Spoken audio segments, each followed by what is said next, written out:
we are now going to do the last part, part 3 of week 9, BEDS 002, wherein we are going to talk about behavior, that is impact on value development. The behaviors which we can impact the values of an individual can be inculcated by the following processes.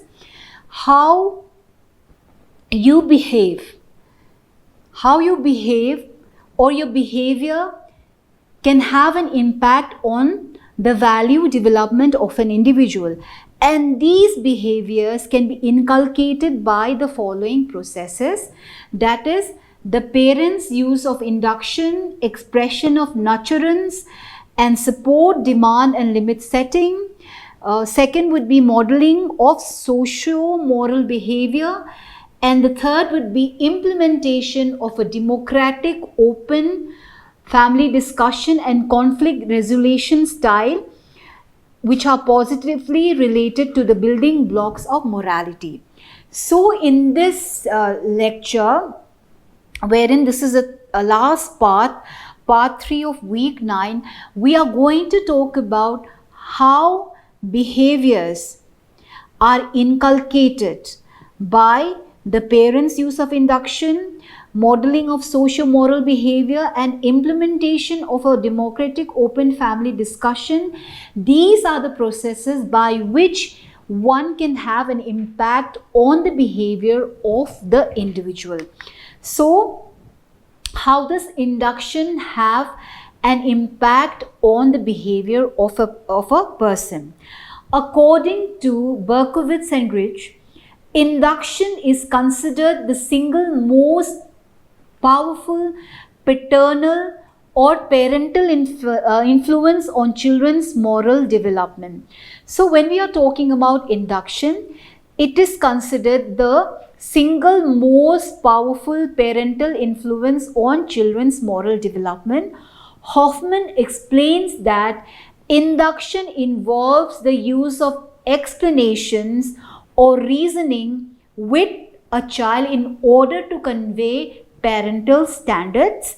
It also involves a request for the child to act accordingly and emphasizes consequences for the child's behavior, both for the child and the other.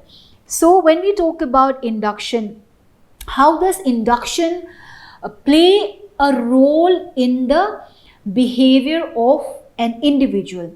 When we are talking about induction involves the use of explanations or reasoning with the child by the parents, and by explaining or by reasoning with the child. For example, a child might be doing something bad, that is the child might be very aggressive towards the doll. A doll or a toy, maybe kicking the doll or destroying the toy, or the child might be answering back to the parents or someone someone elderly in the family. So what the parents would do is explaining to the child and reasoning to the child that this is not good, this is bad, and this is how they convey what is a good value or what is good behavior for the child. So this is what induction means, that is explaining or reasoning with the child. Perhaps this is very powerful because it engaged the child's understanding of the reasons for choosing a particular behavior, while at the same time showing them the impact of their behavior on someone else. Thus, it directly addresses and connects the cognitive, which is the moral reasoning, and affective, that is empathy aspects of moral functioning, and helps children to internalize standards for moral behavior. So when we are talking about induction is very powerful because it engages the child's understanding of the reasons for choosing a particular behavior, and at the same time showing that the impact of the behavior on someone else. So when we are talking about induction, the parents would show the reason that the child would give why is he or she kicking the doll, or why he or she is destroying the toy, the child would be asked the reason for it, why the child is choosing this certain kind of behavior. But at the same time, the parents would explain to the child that kicking a doll or being aggressive or destroying the toy is not good behavior. It is a very aggressive behavior, and if you show this aggressive behavior to another person, it will harm you, because you will get angry and the other person will also get angry, and it may turn violent or physical. So this is how induction process goes. That is, you reason with the child, you ask reasons why the child is behaving in a certain way, and also explain to the child that certain behavior, certain aggressive behavior, or certain verbal expressions or verbal words which are bad, which are vulgar, these are not good, because in future these behavior would have negative consequences. So this is how you reason and explain to the child. And when we talk about induction, it addresses both the cognitive, that is moral reasoning, you give them explanation why this is bad, and also you empathize also, and you help children explaining and reasoning to them that this certain behavior that they are doing or reflecting is not correct. For example, we have maximum impact. They need to know the values and beliefs that lie behind. That is, we teach directly by telling. We need not only practice what we preach, but we also need to preach what we practice. So when we talk about preaching, when we talk about practicing, if you want your child to behave in a certain way, then you also behave in that particular way you want your child to behave, that would have the maximum impact. And there are many opportunities to employ induction. That is,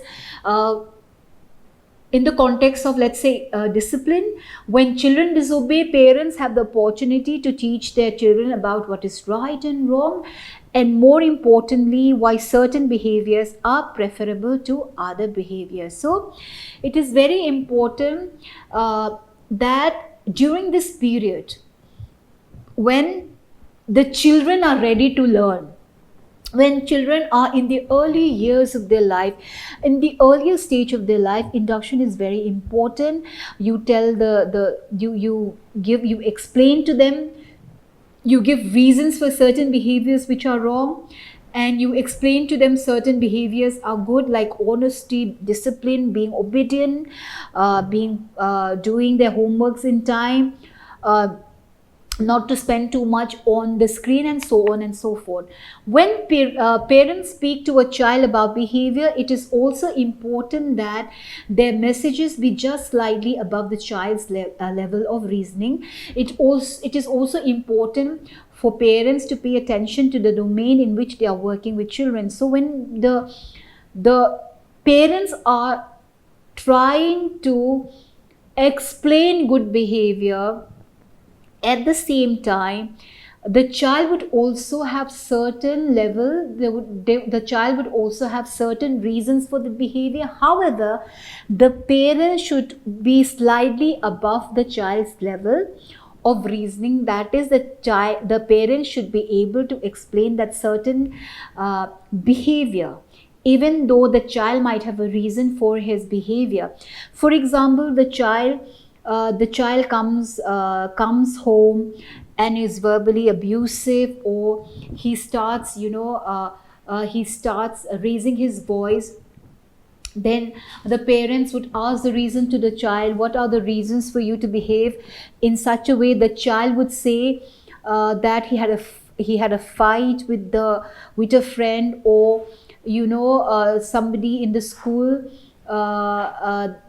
somebody in the school mistreated him. So you ask him or her the reason for it, and then you explain to the child that this aggressive behavior or raising your voice will not solve any problem.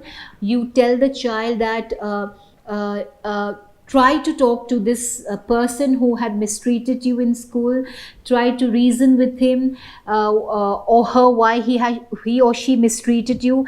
If the child who has mistreated this child who came back with a very aggressive behavior does not improve the behavior, then the child can complain to the teacher. So when you are talking about induction, the role of the parents is very important.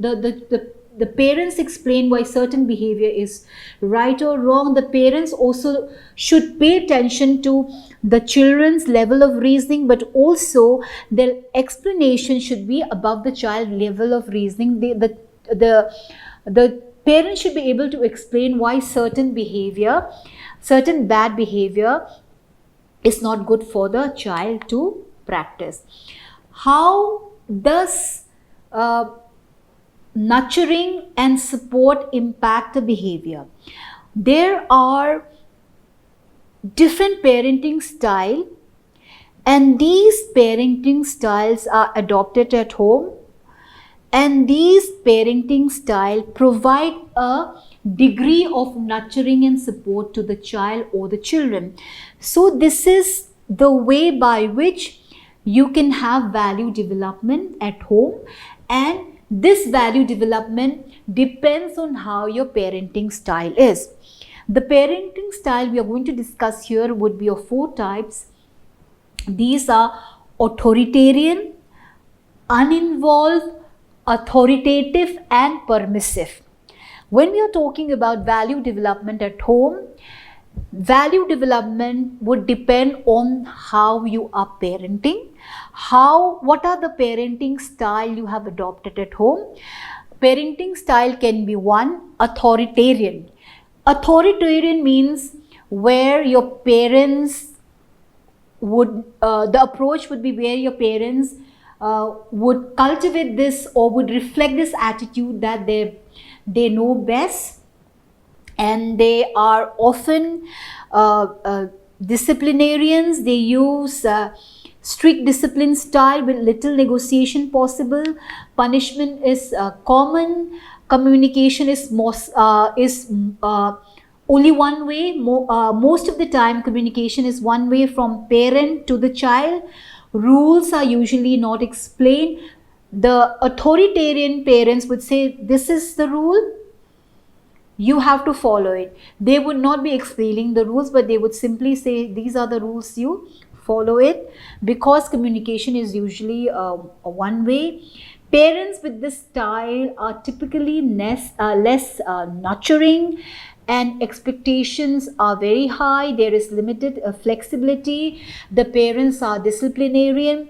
The parents would reflect this attitude of they know the best, and they would demand respect, they would demand obedience, and punishment is common. So this is a type of parenting style which is authoritarian. And in this type of parenting style, nurturing would be less. Then you feel that the children of such a authoritarian parent would have less support, less nurturing. Then we have another style of parenting which is permissive or indulgent parents. These parents mostly let their children do what they want and offer limited guidance or direction. They are more like friends than parents. Their discipline style is the opposite of strict. They have limited or no rules and mostly let children figure problems out on their own. So when we are talking about permissive or indulgent parents, permissive or indulgent parents allow the children to make their own decision. They provide them limited guidance. They are more like friends than parents. They are not strict, and they often let their parents figure problems on their own. Communication is open. It is both ways. They let the children decide for themselves rather than giving direction. And parents in this category tend to be warm and nurturing. Expectations are typically minimal or not set by this parent. So permissive parents are just the opposite of authoritarian parents, because here the communication is open. Then the parents are warm and nurturing.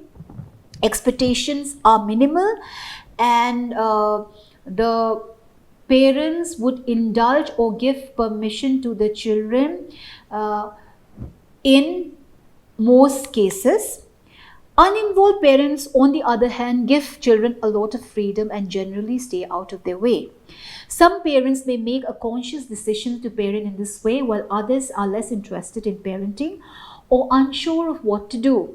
No particular discipline style is utilized, and uninvolved parents lets a child mostly do what he wants, probably out of lack of information or caring. So when we are talking about uninvolved parents, it is different from permissive or indulgent parents. In permissive and indulgent parenting style, the parents are nurturing, they are supportive, they are more like friends. But in uninvolved parenting style, the parents are uninvolved because, first of all, in most cases they may not have time. In most cases, the parents does not feel connected to the child, or the parents does not have any way, or is very unsure of how to parent the child. So the parent is uninvolved. There is no particular discipline involved, and the parent would be not caring or not nurturing. However, we have another parenting style which is called authoritative. It is not authoritarian, it is authoritative. Who are these parents? What is this parenting style which is called authoritative? Authoritative parents are reasonable and nurturing, and they set high, clear expectations. Children with parents who demonstrate this style tend to be self-disciplined and think for themselves. This style is thought to be most beneficial to children. Disciplinary rules are clear and the reasons behind them are explained but stated clearly. Children may have input into goals. So, when we are talking about authoritative parents, they are nurturing, they are supportive, they have high, clear expectation of their children or the child. They are nurturing as well as supportive, and this type of parenting style is considered to be the most beneficial to children because the rules are explained to the child. Why should a child behave in a certain way? For example, the child should have a time to should have a time to sleep. The child should not stay up too late at night. The child should have a good amount of sleep so that he or she is fresh in the morning, and so on and so forth. There are certain rules explained which are clear and reasons given for these rules. So authoritative parenting style is considered to be the most beneficial for children. In this type of authoritative parenting style, communication is frequent and appropriate to the child's level of understanding. Authoritative parents are nurturing, expectation and goals are high, but they are not expectation and goals are high, but they are also to fulfill these expectations and goals, the authoritative parents would give support to the child or the children.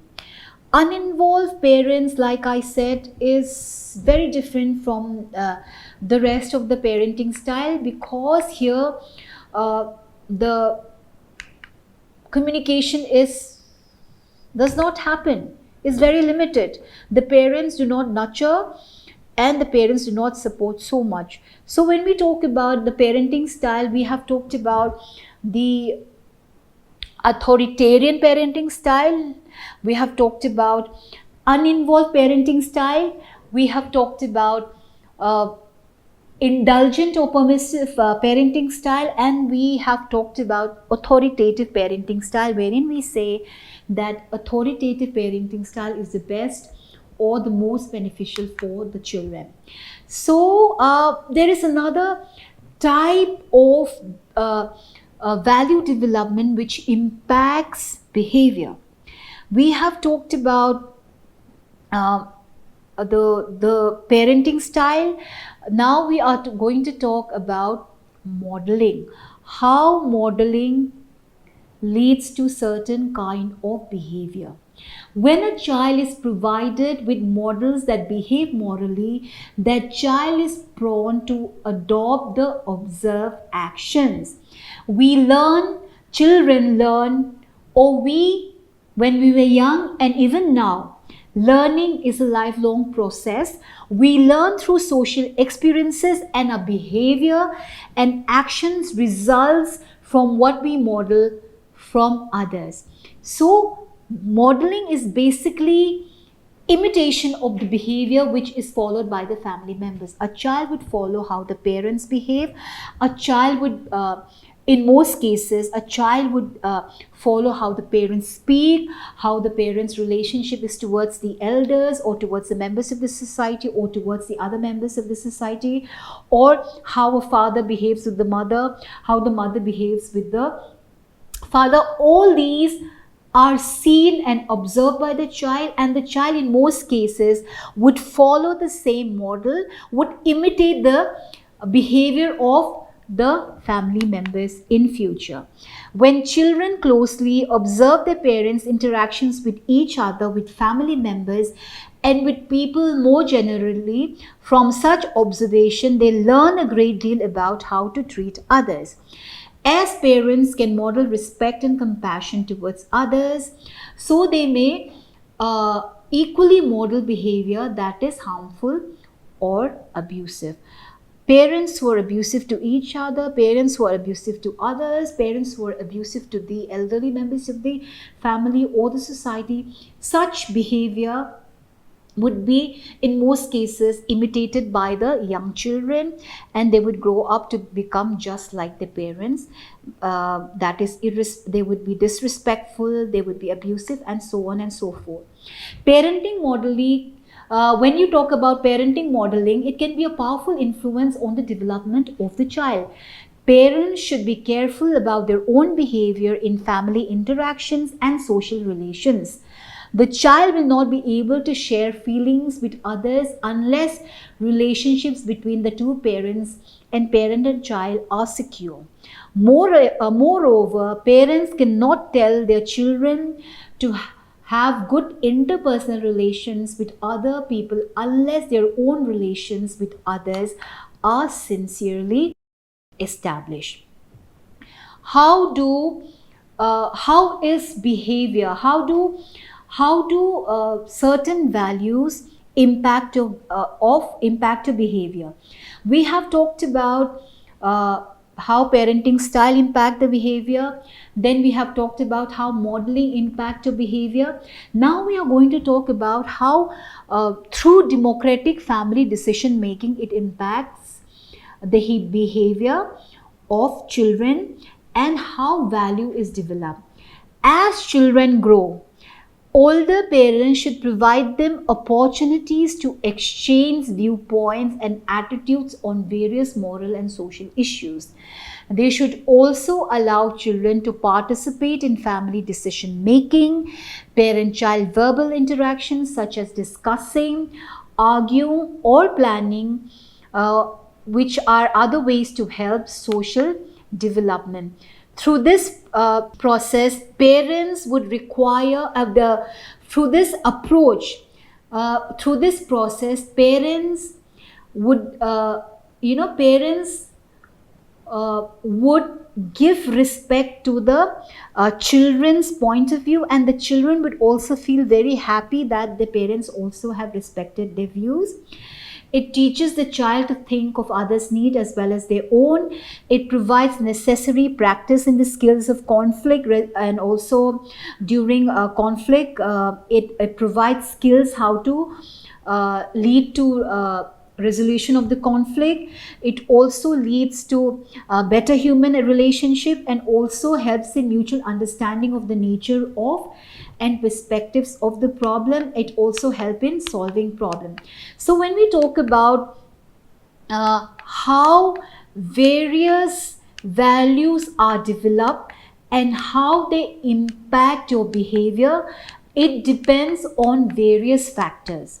These factors are, like I gave you an example of, I talked about the process of induction, number one, wherein value development is through induction, that is parents explaining and reasoning to the child about certain behavior, which is right and wrong, how a child should behave properly. Then I have talked about how parenting style impact or how parenting style helps in value development, how it impact behavior of the child.